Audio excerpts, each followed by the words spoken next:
Even though we are now into October, I just wanted to send out a quick reminder that it is not too late to get started with the building project that you've been holding off on. We have an excellent supply of anchor posts to help you get started with getting the groundwork completed before freeze up.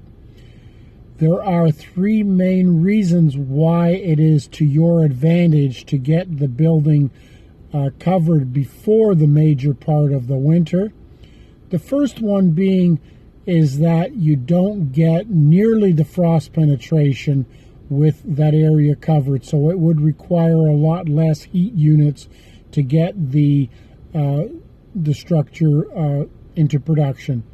The other thing is that without that snow in that area, you will have much less snow and moisture content inside the structure, which has to be gotten rid of before the greenhouse is totally functional.